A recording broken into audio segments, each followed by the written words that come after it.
Yep, that's me, clueless and about to make an important hair decision. Me again, 18 months after I'm loving it. Let's stop transitioning.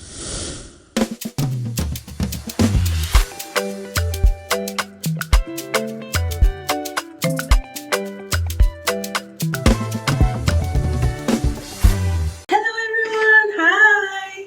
This is TSJ here, and today I want to talk about my transition journey.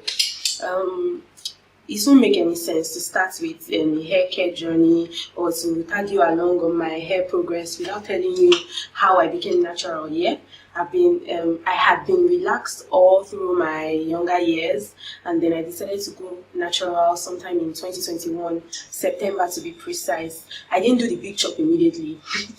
I didn't. If you want to know how I did my big chop, I'm going to show you a video. Just stay tuned. I just want to say that transitioning is not for the faint at heart. It's not an easy feat. Are you by any chance relaxed and you're yearning to go back or to return to natural hair living? Then just stay tuned, because I'm here to tell you things you will not hear anywhere else.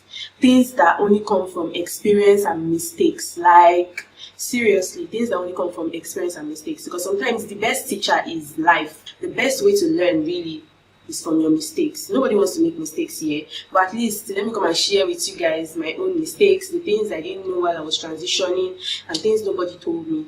So when I took the decision to transition, I was very scared. Like I was super scared to let go of my relaxed ends and start all over again. So I decided to hold on and wait out my natural hair growth.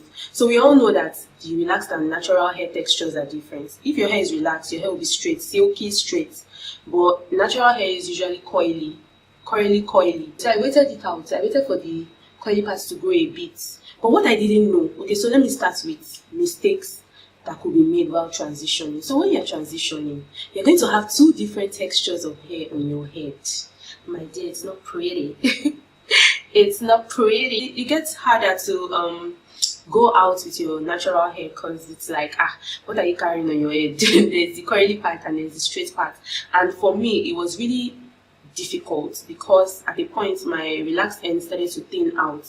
There were hardly styles to do when you're transitioning. They are very limited. I had to depend on wigs, and okay, you could also do braids, and well, you have to be careful. Let's say the braids that are properly done so they don't yank off your edges here.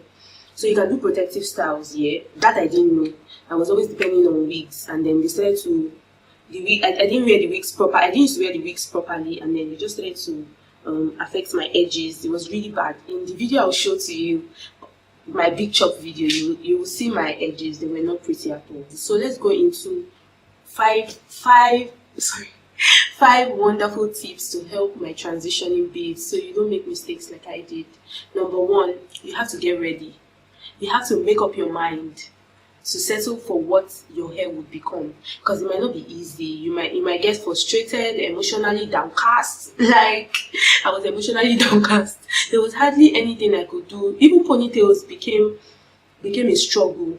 Do you get? Because I wasn't used to the natural hair laying, the edges. Do you get? I'm not used to that life. I'm not about that life. So it was pretty difficult. Ponytails became a drag because I didn't know the right gels to use.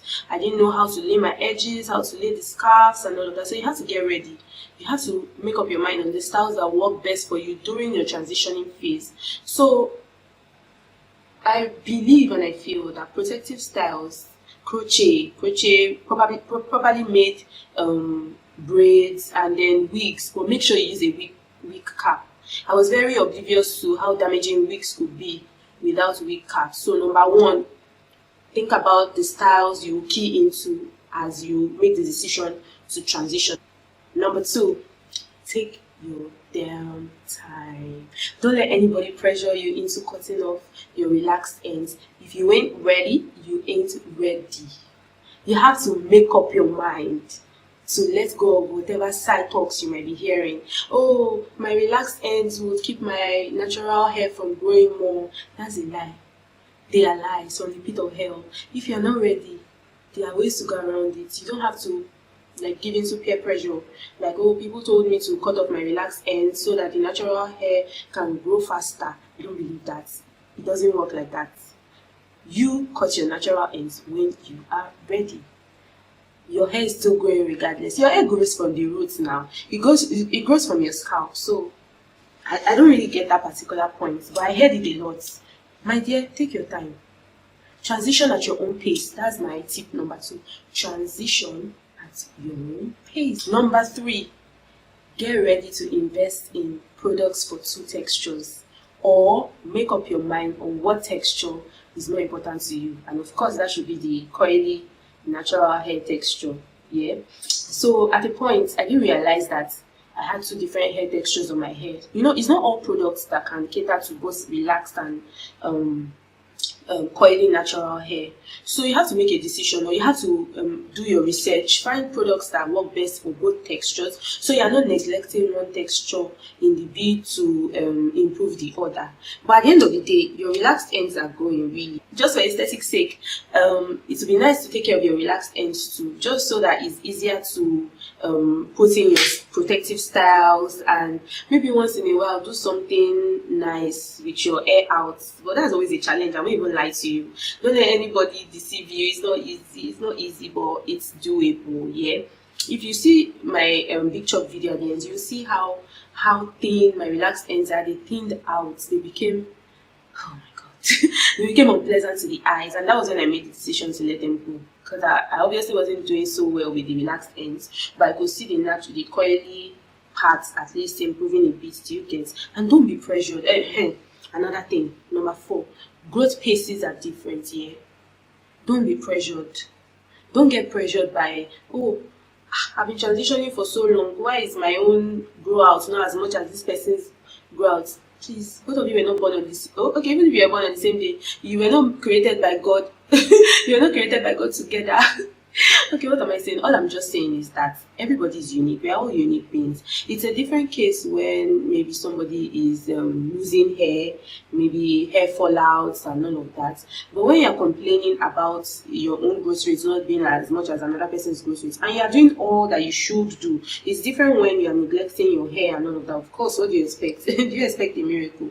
So, of course, tip number 4, let your hair grow out at its own pace. Do not compare. Don't compare your grow out or your transitioning phase to another person's transitioning phase. Number 5, when you're ready to do your big chop, decide how you're going to go about it. Are you going to go professional, or are you going to do it yourself? I'm sure you're guessing what way I went. Don't worry, you'll find out. I'll show you a little clip of my my big chop video. As in, at that point, I didn't even know what I was up against. So for the things that, those are my 5 tips. But I also would like to add some things to these tips. I like to say that, the natural hair life is no walk in the park. Don't let anybody deceive you. Yeah, it might look pretty and all of that, but a lot of work goes into natural hair living. There are no miracle products. They are great products that work well when you use them well and you put in the time to take care of your hair. But there's no miracle product anywhere. They are just great products to assist your hair progress when you do the right things, like have your routines, your wash day routines. Don't neglect your hair. When you take care of your hair, when you care for your hair, it thrives. Don't compare it or neglect it. That's my own motto. I would not thou shalt not compare or neglect my hair. Because really, we are all unique beings. As long as I can see my own progress and I'm doing the right thing, and I'm not having crazy fallouts, of course I'm good. I know that it's a patience game, yeah. So I also want to say that, natural hair life, you have to do your research about it. At least find out about it. Don't just say, oh, I'm joining the bandwagon. Let me get on the ship. You know, it looks pretty. Let me get on the ship. You just get frustrated eventually. So guys, when you're making your decision, try to find out about natural hair living. Do you know we actually have the natural hair lingo? There are many things that I didn't realize and I didn't understand when I started this journey. There's so many things. Have you ever heard of pre-poo before? That's like pre-shampoo. Have you ever heard of, like, I have the 4C here. What didn't I hear? Co-washing, pre-poo, which other funky words they use? Like, I was confused. Guys. Hair porosity, discovering your hair porosity. What else? Like, so many things. Detangling. It was only detangling. When I was relaxed, I didn't even know there was anything like that. Shrinkage, which I have massively. Like, get ready, because you never really can tell. It's not just what you see online, because your hair might be different. It might be a different texture, it might be a different porosity. Your shrinkage might be 70% of its normal. Do you get silk press? I didn't know silk press was straightening your hair. Yeah. I just used to hear it was a funky way of describing straightening natural hair and stuff.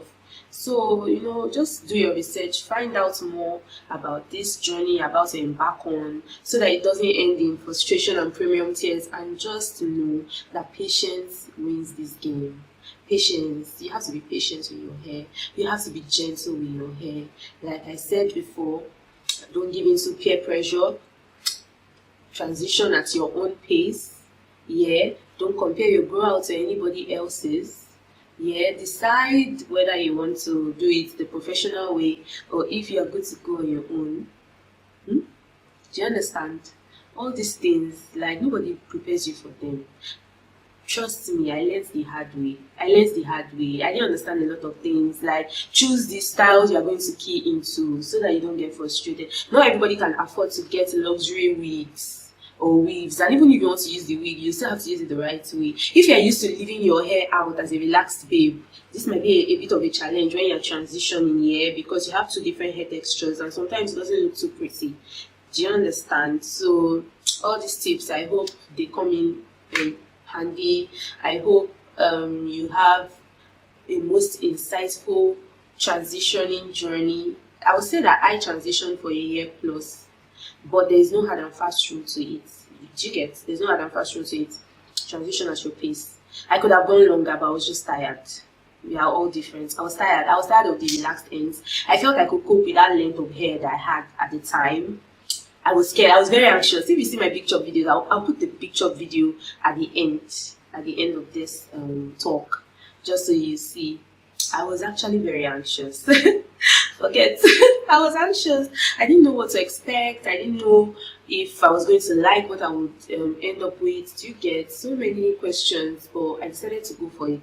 It was my decision to make, nobody else's. Do you get? So if you are guessing how I did my big chop, then watch this video coming up after this. Thank you guys.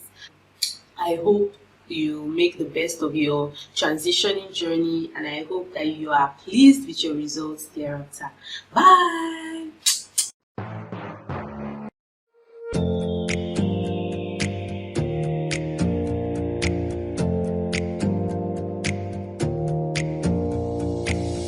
Close your eyes for a minute, close your eyes for a second. I won't change my mind.